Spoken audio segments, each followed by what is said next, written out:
আসসালামু আলাইকুম, স্বাগত জানাচ্ছি আরটিভির দুপুরের সংবাদে। আপনাদের সাথে আছি আমি পারভিন মিতু। চীন সফরের শেষ দিনে দেশটির প্রেসিডেন্ট শি জিনপিং এর সাথে দ্বিপাক্ষীয় বৈঠক করেছেন প্রধানমন্ত্রী তারেক রহমান। প্রধানমন্ত্রী তারেক রহমানের চীন সফরের মধ্য দিয়ে দেশটির সঙ্গে দীর্ঘমেয়াদী কৌশলগত অংশীদারিত্ব নিশ্চিত করা হচ্ছে বলে জানিয়েছেন প্রধানমন্ত্রীর কার্যালয়ের মুখপাত্র মাহদি আমিন।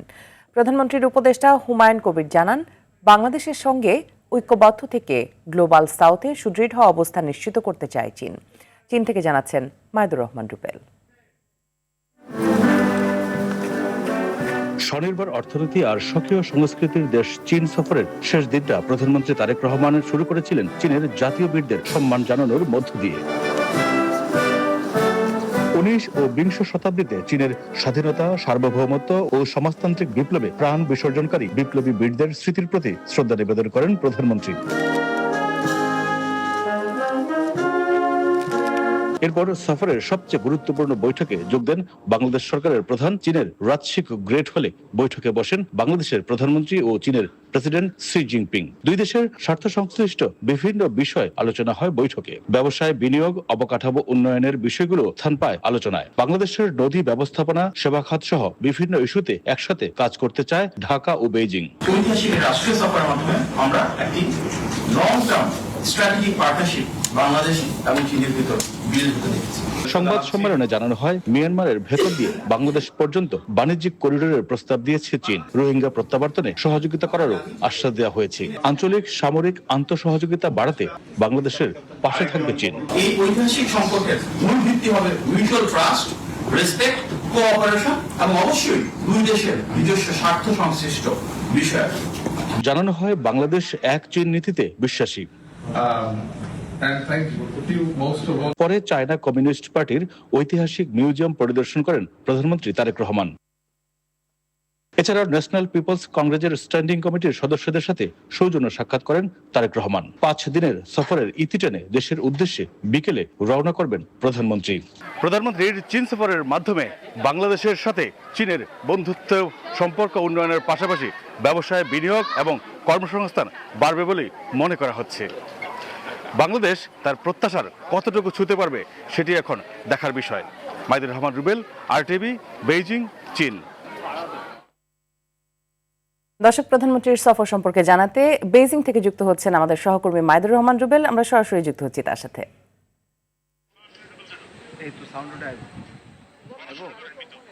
মিতু, আমরা বেইজিং এ রয়েছে। প্রধানমন্ত্রীর 5 দিনের চীন সফর কিন্তু ইতিমধ্যে শেষ হয়েছে। তিনি রয়েছেন বিমানবন্দরের পথে। কিছুক্ষণের মধ্যে তিনি ঢাকার উদ্দেশ্যে রওনা দেবেন। আমরা যদি বলি যে কিছুক্ষণ আগে প্রধানমন্ত্রীর প্রেস উইং এর পক্ষ থেকে কিন্তু একটি সংবাদ সম্মেলন করা হয়েছে, যেখানে সংবাদ সম্মেলনে প্রধানমন্ত্রীর কার্যালয়ের মুখপাত্র মাহদি আমিন, ডক্টর মাহদি আমিন এবং প্রধানমন্ত্রীর আন্তর্জাতিক উপদেষ্টা, পররাষ্ট্র উপদেষ্টা হুমায়ুন কবির কিন্তু সংবাদ সম্মেলনটি করেছেন। তারা যেটি বলেছেন যে তারা এই চীন সফরে 17টি সমঝোতা স্মারক স্বাক্ষর হয়েছে। তার মধ্যে বেশ গুরুত্বপূর্ণ বেশ কিছু সমঝোতা স্মারক স্বাক্ষর হয়েছে। এর মধ্যে সবচেয়ে গুরুত্বপূর্ণ যে বিষয়টি এখানে দেখা গেছে যে মিয়ানমারের উপর দিয়ে একটি বাণিজ্যিক করিডোর করতে চায় চীন।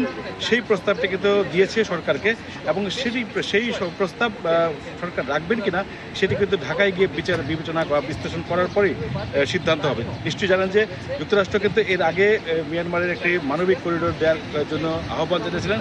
সেই ডাকে কিন্তু সাড়া দিয়ে বাংলাদেশ এবারের এই বাণিজ্যিক করিডোরে বাংলাদেশ সাড়া দেবে, ঢাকা সাড়া দেবে কিনা বেইজিংয়ের, সেটি কিন্তু এখন প্রশ্ন। এখন এই বিষয়টি হয়তো ঢাকায় গেলে বোঝা যাবে। কিন্তু আরও যে বেশ কিছু বিষয়গুলি নিয়ে এখানে আমরা যতটুকু জানিয়েছি, আজকে প্রধানমন্ত্রীর শেষ দিনেও ব্যস্ত সময় পার করেছেন। সকালে তিনি চায়না পিপলস কমিউনিস্ট পার্টির একটি স্ট্যান্ডিং কমিটির বৈঠকে কিন্তু যোগ দিয়েছিলেন এবং তারপরেই চীনের প্রেসিডেন্ট শি জিনপিং এর সাথে বৈঠক করেছেন প্রধানমন্ত্রী তারেক রহমান। তারপর চীনের কমিউনিস্ট পার্টির মিউজিয়াম পরিদর্শন করেছিলেন তারেক রহমান। তবে এই সফর কতটা সফল হবে সেটি কিন্তু এখন দেখার বিষয়। যদিও প্রধানমন্ত্রীর প্রেস উইং এর পক্ষ থেকে জানিয়েছেন তাদের এই সফর, চীনের এই সফর চীন সফর বেশ ফলপ্রসূ হয়েছে বলে জানিয়েছেন তারা। মিতু,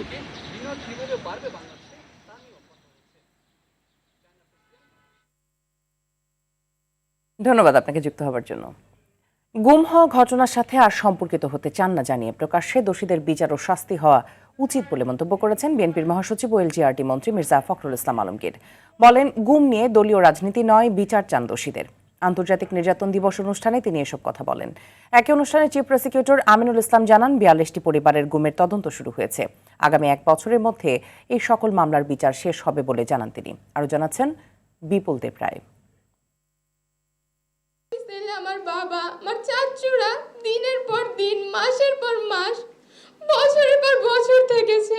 এভাবে নির্যাতন ও বাবা হারানোর গল্প বলছিলেন স্বেচ্ছাসেবক দলের নেতা কাউসার হোসেনের মেয়ে লামিয়া আক্তার মিম। বলেন, কিছু বুঝে ওঠার আগেই হারাতে হয়েছে বাবাকে।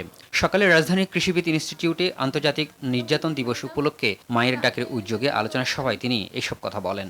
আমি তো কিচ্ছু চাইনি, আমি শুধু আমার বাবার বিচারটা চেয়েছিলাম। আওয়ামী লীগ শাসনামলে গুম হওয়া ব্যক্তি ও স্বজনরা বলেন, এই দেশে যাতে আর গুম নির্যাতন না হয় তার জন্য সরকারকে কাজ করতে হবে। আমরা শুধু স্বজন হারাইনি, আমরা নির্যাতিত হয়েছি।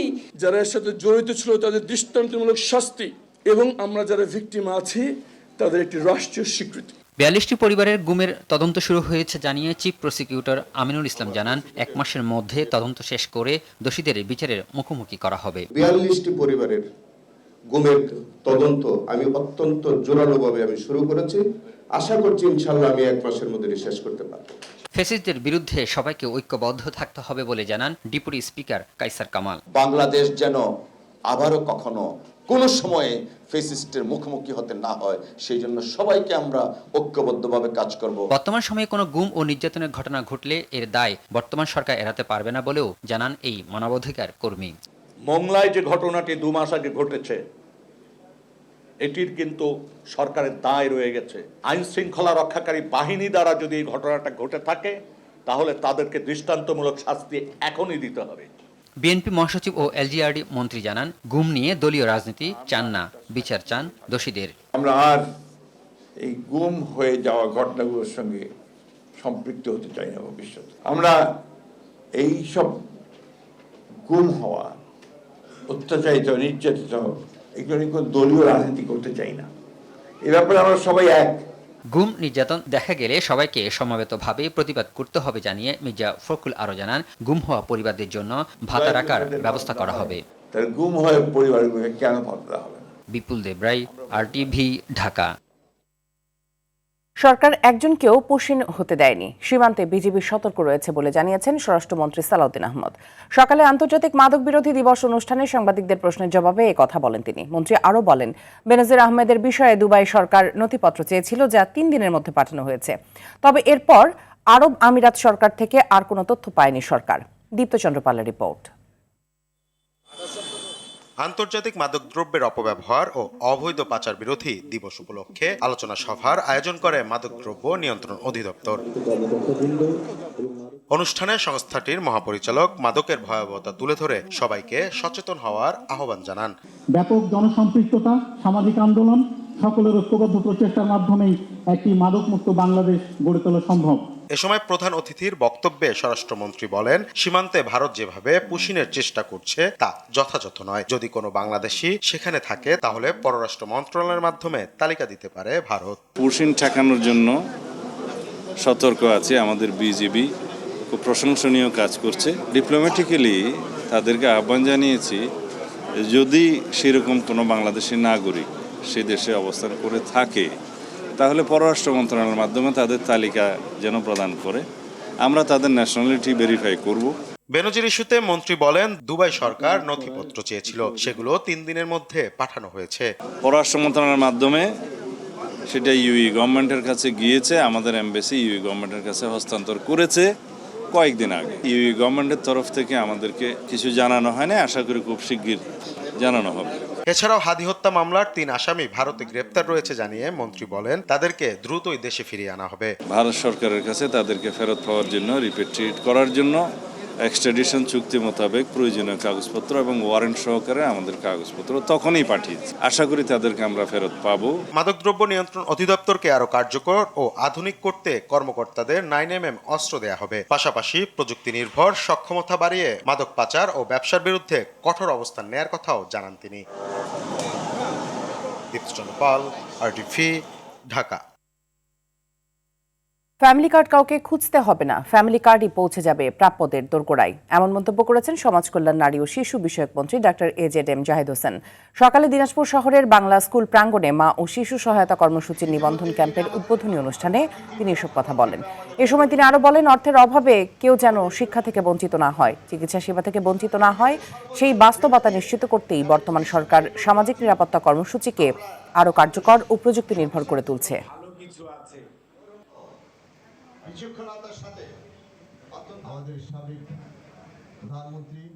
যত বাংলাদেশের ভালো কিছু কাজ আছে প্রত্যেকটার সাথে জড়িত যে নাম সেটি হচ্ছে জিয়াউর রহমান।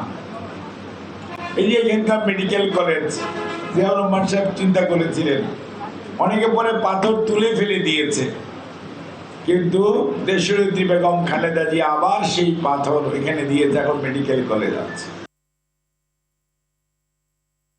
বিভিন্ন মন্ত্রণালয়ের দায়িত্ব নিয়ে কথা বললেও স্বরাষ্ট্রমন্ত্রী নিজ মন্ত্রণালয়ের বিষয়ে উদাসীন বলে মন্তব্য করেছেন বিরোধী দলীয় নেতা ও জামায়াতের আমির ডাক্তার শফিকুর রহমান।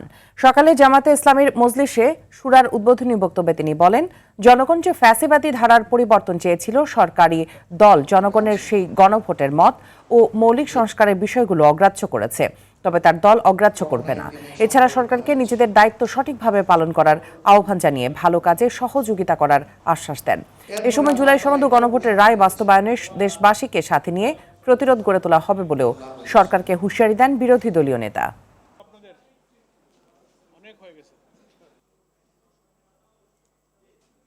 আমাদের দুর্ভাগ্য যে আমাদের একজন স্বরাষ্ট্রমন্ত্রীও আছে, তিনি সকল মন্ত্রণালয়ের দায়িত্ব সংসদের ভিতরে পালন করেন, কিন্তু তার আপন মন্ত্রণালয় এইটার দিকে নজর দেওয়ার কোনো সুযোগ নেই। এবং জনগণের দেওয়ার আয়কে সরকারি দল অগ্রাহ্য করলেও আমরা অগ্রাহ্য করব না। সরকার ভালো উদ্যোগ নিয়ে সহযোগিতা করব, গণবিরোধী যাই সরকার গ্রহণ করবে তার প্রতিবাদ করব এবং আমাদের সামর্থ্য থাকলে আমরা প্রতিরোধ করব ইনশাআল্লাহ। আজ 10 মহরম, পবিত্র আশুরা। মুসলিম উম্মার জন্য শোক, ত্যাগ ও সত্য প্রতিষ্ঠার এক অনন্য স্মারক এই দিন। কারবালার শোকাবহ ও হৃদয় বিদারক ঘটনার কারণে দিনটি বিশেষ ধর্মীয় গুরুত্ব বহন করে। বিশ্বের অন্যান্য দেশের মতো বাংলাদেশেও যথাযোগ্য ধর্মীয় মর্যাদা, ভাব গাম্ভীর্য, নানা কর্মসূচির মধ্য দিয়ে পালিত হবে পবিত্র আশুরা। হিজরি 61 সনের 10 মহরম মহানবী হজরত মোহাম্মদ সাল্লাল্লাহু আলাইহি সাল্লামের দৌহিত্র হজরত ইমাম হুসাইন রাদিয়াল্লাহু তাআলা ও তার পরিবারের সদস্যরা এবং অনুসারীরা সত্য ও ন্যায়ের পক্ষে যুদ্ধ করতে গিয়ে ফোরাত নদীর তীরে কারবালা প্রান্তরে ইয়াজিদ বাহিনীর হাতে শহীদ হন। দিনটি উপলক্ষে রাজধানী ঢাকা সহ দেশের বিভিন্ন স্থানে ধর্মীয় আলোচনা, দোয়া মাহফিল, কোরআন খাতাম ও তাজিয়া মিছিলের আয়োজন করা হয়েছে। পবিত্র আশুরায় রাজধানীতে শোক মিছিল ও মাতম করেছেন শিয়া মুসলিমরা। পুরান ঢাকার হোসেনি দালান শুরু হয়েছে মূল তাজিয়া মিছিল। মিছিলটি ধানমন্ডির জিগাতলায় মোড়ে গিয়ে শেষ হবে।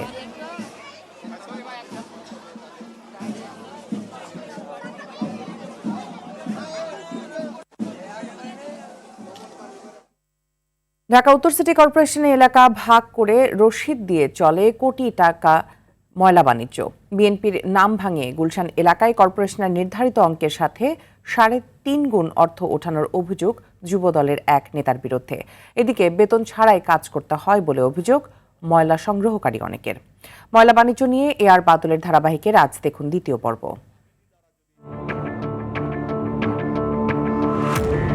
রাজধানীর গুলশান 2-এর 56 নম্বর রোডের এই ভবনটির 14টি ফ্ল্যাটের বিপরীতে ময়লার বিলের জন্য নেওয়া হয় 3,500 টাকা।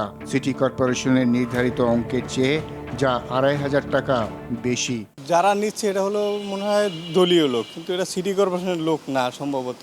ওরা পার ফ্ল্যাটে চাচ্ছিল হলো 500 টাকা 600 টাকা করে, মানে আমি এভারেজে দিচ্ছি হলো ওদেরকে 3500 টাকা পুরো বিল্ডিংয়ে। ফ্ল্যাট আছে 14টা, মানে 10টা রানিং আছে আমার। অভিযোগ রয়েছে এমন হারে টাকা তোলা হয় পুরো এলাকাতেই। দেখা যায় 50 থেকে 70 নম্বর সড়কের টাকা আদায়কারী প্রতিষ্ঠানের নাম একতা ক্লিনার এন্টারপ্রাইজ। কার নির্দেশে এবং কেন বেশি টাকা নেওয়া হয় জানতে রসিদে থাকা নম্বরে কল দিলে অপর প্রান্ত থেকে জানানো হয় সাবেক এক যুবদল নেতার নাম। আমাদের তো ভাইয়ের ঠিকানা নাই, অফিস নাই তো। আমি তো ওই সাইডটা দেখাশোনা করি, ময়লা ঠিক মতো নাই কিনা জাস্ট আমি এটা দেখাশোনা করি। ওই সাইডটা হলো সংগঠনটা চালায়, ছাত্র দল আছে, যুব দল আছে, স্বেচ্ছাসেবক মহিলা দল আছে, এদের সাথে যোগাযোগ করেন ভাই। এদের প্রতিনিধি যারা আছে এদের সাথে যোগাযোগ করেন। যুব দলের আনিস আছে, আনিস আর ফারুক আছে, আনিসের সাথে যোগাযোগ করলে হবে আপনার। প্রথম যে নাম্বারটা ওই আনিস আছে। অভিযোগের বিষয়ে জানতে ওই নেতার নম্বরে কল দিলে অন্য একজন রিসিভ করেন। সাংবাদিক পরিচয় পেয়ে কল কেটে দেন। আমরা আনিস ভাইয়ের সাথে কথা বলতে যাচ্ছিলাম ময়লার বিষয়ে, একতা এন্টারপ্রাইজের বিষয়ে। বাসায় বাসায় গিয়ে ময়লা সংগ্রহকারীদের উপরও চলে জুলুম। নাম পরিচয় প্রকাশ না করার শর্তে একজন জানান, বেতন তো পানিই না, উল্টো তাদেরই টাকা দিতে হয়। বলেন, ময়লার সঙ্গে থাকা প্লাস্টিক সহ বিক্রয়যোগ্য পণ্য বিক্রি করে চলে তাদের সংসার। ভ্যানের জন্য এককালীন দিতে হয় মোটা অঙ্কের টাকাও। আমরা মুখ করলেই সমস্যা, মানে লাভ নাই। আর বেতন দেয় দূরের কথা, আরো মাসে 6,000 উল্টা দেওয়া লাগে। ঈদের প্রতি 8,000 দিতে না পেরে করা লাগতেছে। ময়লা সংগ্রহের এ কার্যক্রমে সঠিক ব্যবস্থাপনার দাবি ভুক্তভোগী সহ সংশ্লিষ্টদের। আর বাদল, RTV, ঢাকা। দুপুরের সংবাদ এ পর্যন্তই। জেলা সংবাদ বিকেল 4:45টায়। দেখার আমন্ত্রণ রইল। ধন্যবাদ সবাইকে।